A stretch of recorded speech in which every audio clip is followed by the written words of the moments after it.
इस मस्जिद के नीचे मंदिर बताया 15 फुट नीचे, और ये बताया जाता है यहाँ आतंकवादियों को ट्रेनिंग दी जाती है। ये कोई बाहर की जगह नहीं है।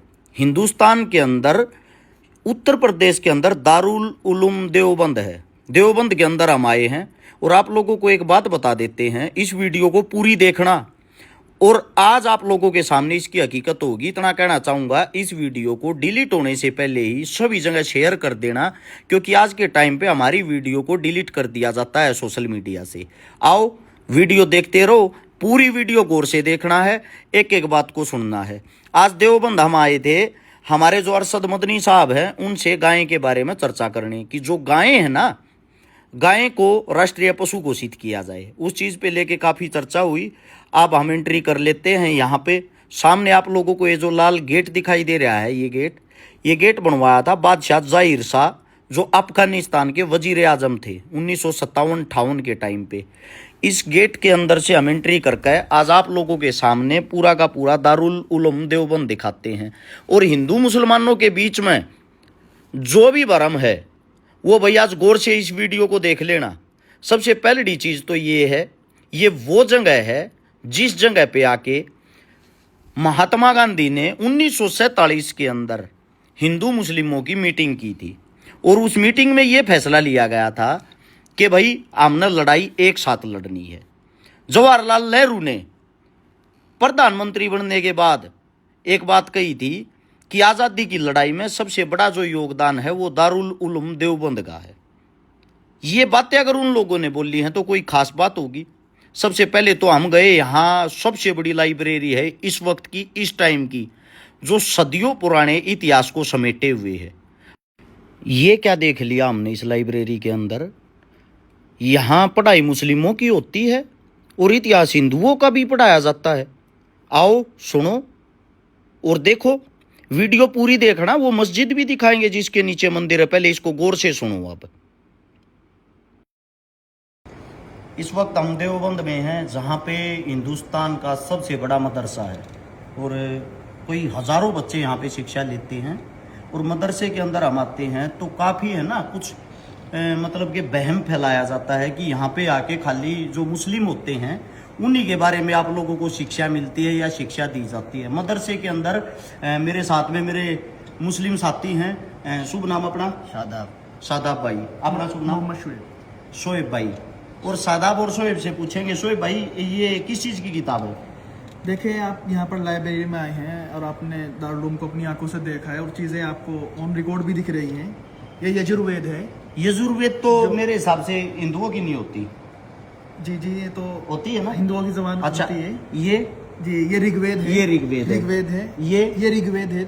ये भी ऋग्वेद। ये रामायण तुलसीदास है। रामायण है जी, ये रामायण है। ये रामायण है मदरसे के अंदर, मतलब दारुल उलूम के अंदर, दारुल उलूम की लाइब्रेरी के अंदर रामायण है, मनुस्मृति है बज़बान हिंदी।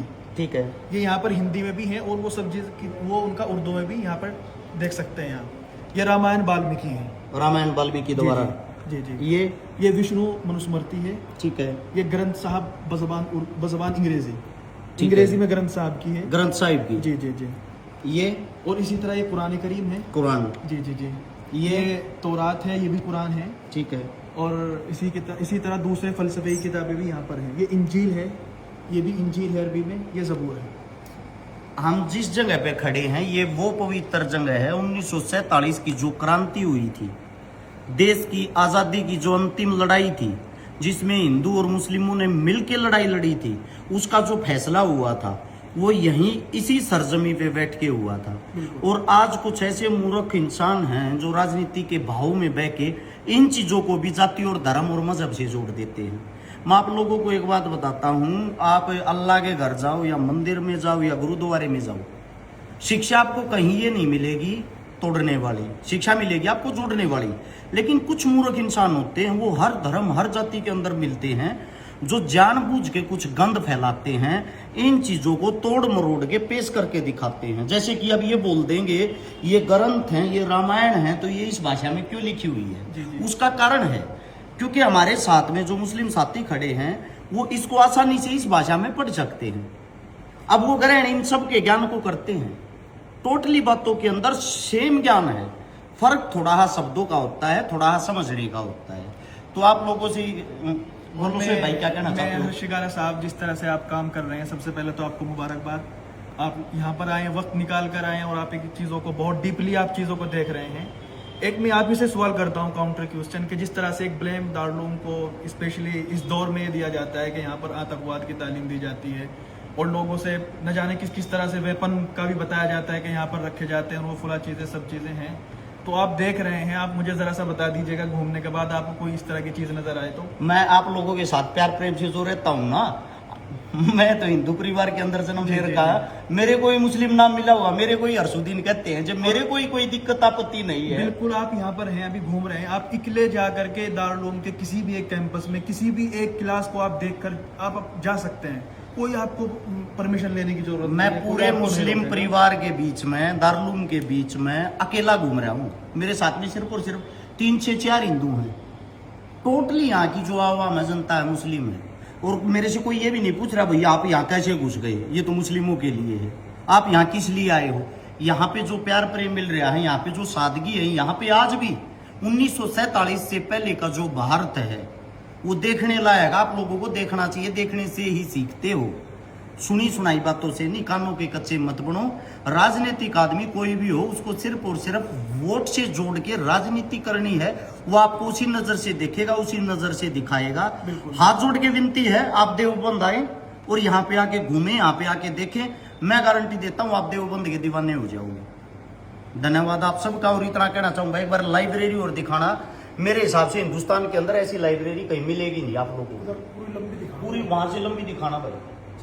मुस्लिमों के लिए जो नफरत रखते हैं, व्हाट्सएप यूनिवर्सिटी से जो पढ़ के आते हैं, आजकल के बच्चे जो सोशल मीडिया पे खाली लाइक और फॉलोवर कमाने के चक्कर में एक धर्म को टारगेट करते हैं, आंखें खोलो और देखो क्या किसी हिंदुओं के पास ऐसे इस तरीके से अपने इतिहास को संभाल के रखा है। गौर से देखो, सदियों पुराना इतिहास आज भी इनके पास रखा हुआ है। पंखे भी वही पुराने हैं, उसी टाइम अंग्रेजों के टाइम के। आज भी हाथ की दस्तकारी करते हैं, हाथ से काम करते हैं।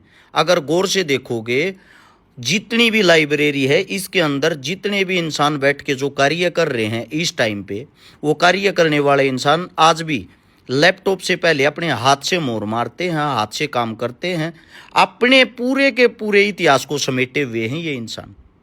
और संपूर्ण जो भी जहां से इंसान आता है उसकी इज्जत करते हैं, उसका सम्मान करते हैं। इसीलिए मैं कहता हूं, आप किसी से नफरत तो करते हो, नफरत करने से पहले नजदीक से जाके उसके कल्चर को तो जानो।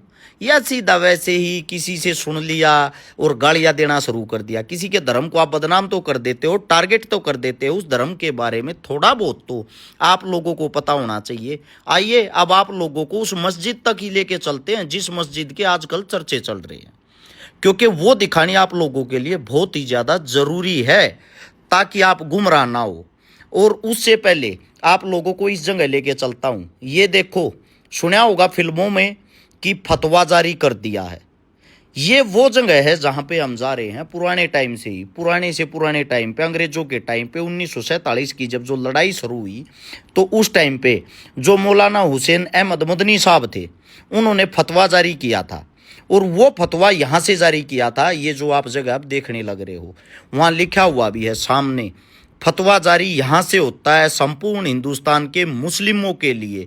और 1947 की लड़ाई में ये फतवा जारी हुआ था, कोई भी अंग्रेजों की सेना में मुस्लिम